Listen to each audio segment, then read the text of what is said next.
देखिए बेटा 16.2 पढ़ने से पहले आपको कुछ चीज़ों पर ध्यान देना होगा कि देखिए 16.2 में आपको पहला इसने दिया है, आपको क्वेश्चन दिया है। इसने बोला है draw the graph between circumference of a circle and its radius. अब देखिए आपको सबसे पहले सर्किल होता क्या है, what is the meaning of circle. देखिए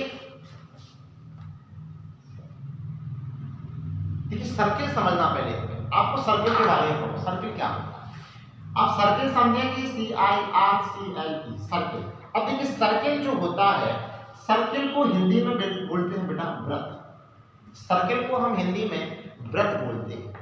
अब वृत्त जो होता है, अब देखिए जो हम पेन की निप रखते हैं ना, अधिकतम छोटा बिंदु सर्किल ऐसा होता है। अब सर्किल होता है एक चारों तरफ से वृत्त के आकार में घिरी हुई आकृति को हम वृत्त कहते हैं, ठीक है। अब वृत्त के अंदर यहाँ पर जैसे हमने पटरी और पड़काल में हमने पेंसिल फंसा के जब हम वृत्त खींचते हैं तो इसके बीच में क्या होता है, एक मिड पॉइंट होता है। क्या होता है, मिड पॉइंट, जिसे हम कहते हैं सेंटर या केंद्र कहते हैं। क्या बोलते हैं, सेंटर, CENTER सेंटर, या इसे हम बोलते हैं केंद्र। सबसे पहले हमें वृत्त के बारे में जानना चाहिए, केंद्र कहते हैं। अब आप इसको समझेंगे तो जो बाहर की तरफ चारों तरफ जो पर्दी दिख रही है, जो लाइन दिख रही है, इसको बोलते हैं हम हिंदी में परिधि। क्या बोलते हैं, परिधि बोलते हैं। क्या बोलते हैं, परिधि। अब यदि हम इसकी बात करें, इसको हम इंग्लिश में बोलते हैं सर्कमफेरेंस। क्या बोलते हैं, सर्कमफेरेंस। सर्कमफेरेंस का अर्थ होता है परिधि, और परिधि को हम C से डिनोट करते हैं। किससे डिनोट करते हैं, C से। डिनोट मतलब होता है प्रदर्शित करना। जब हम इसके अंदर, जब हमें केंद्र बिंदु सेंटर से लेके और सर्कमफेरेंस के बीच की डिस्टेंस को, दूरी को, सेंटर और सर्कमफेरेंस के बीच की डिस्टेंस को बेटा हम कहते हैं रेडियस। क्या कहते हैं इसे हम, इसको बोलते हैं हम त्रिज्या। क्या बोलते हैं, त्रिज्या, या इसी को हम बोलते हैं रेडियस। वैसे हम R से प्रदर्शित करते हैं, ठीक है। किससे प्रदर्शित करते हैं, R से।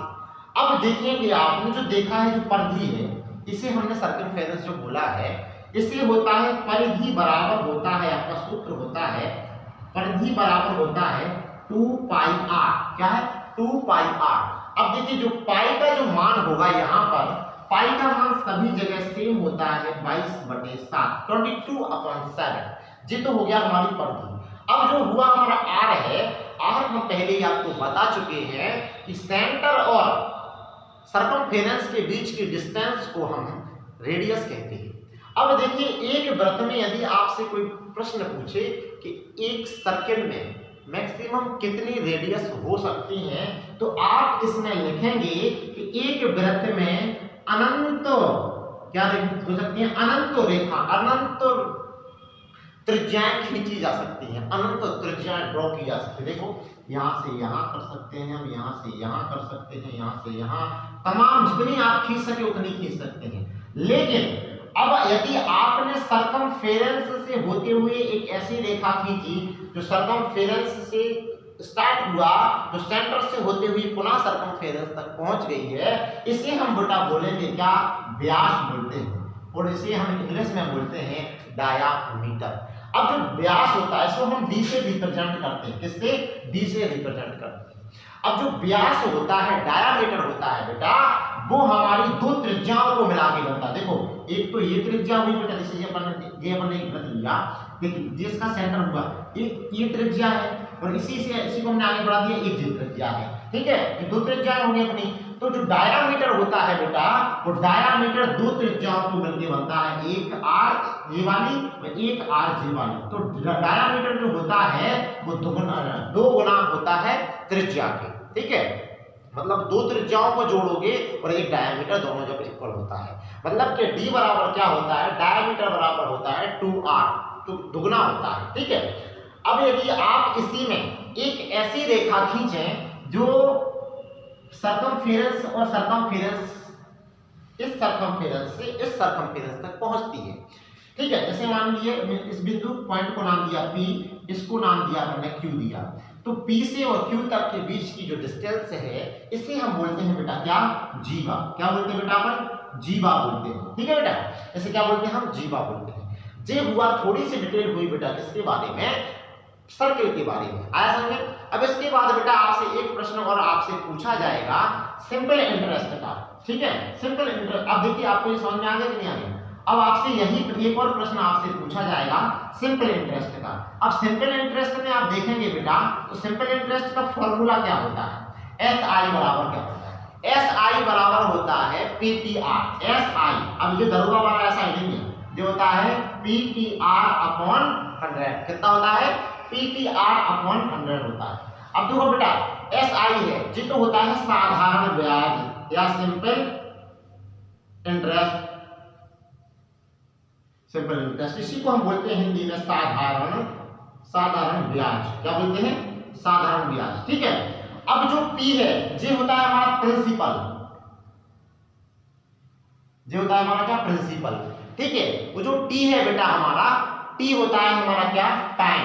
जो T दिया है T बराबर होगा हमारा क्या, टाइम। जो R दिया है जो होता है हमारा रेट है, ठीक है। जो टाइम होगा बेटा हमारा समय और रेट होगा ये हमारी क्या बेटा, दर। ये होता है हमारा क्या, सिंपल इंटरेस्ट, ठीक है। एक तो ये वाला फॉर्मूला आपका प्रयोग होने वाला है, ठीक है। आपको एक दो फॉर्मूले ऐसे ही आपको याद रखने थे।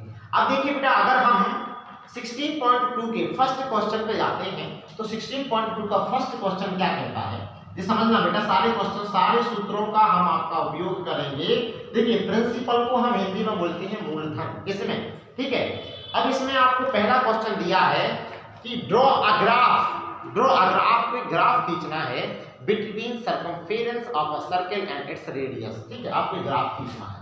अब देखिए सर्कमफेरेंस क्या होता है, सर्कमफेरेंस होता है 2 पाई r, ठीक है, और रेडियस। आपने जैसे ग्राफ खींचा, ये आपने ग्राफ है, ये है आपका सर्कमफेरेंस, ठीक है, ये है आपकी रेडियस। क्योंकि आपको ग्राफ जो खींचना है वो सर्कमफेरेंस और रेडियस के बीच में खींचना है, ठीक है।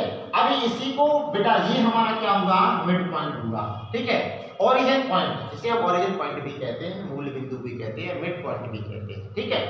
अब बेटा यहां से जैसे अपन ने मान लिया, यहां अपन ने r की वैल्यू 1 2 3 4 5 इस तरीके से मान ली। यहां पे जब अपन वैल्यू स्पॉट करेंगे तो देखो वैल्यू स्पॉट कैसे आएगी। अगर अपन ने लेट कर लिया, लेट r r बराबर से अपन ने मान लीजिए 1 रखा, सर्कमफेरेंस कितना निकल के आएगा, 2 पाई। r की जगह कितना रखना 1, तो सर्कमफेरेंस कितने निकल के आएगा बेटा, 2 पाई आएगा।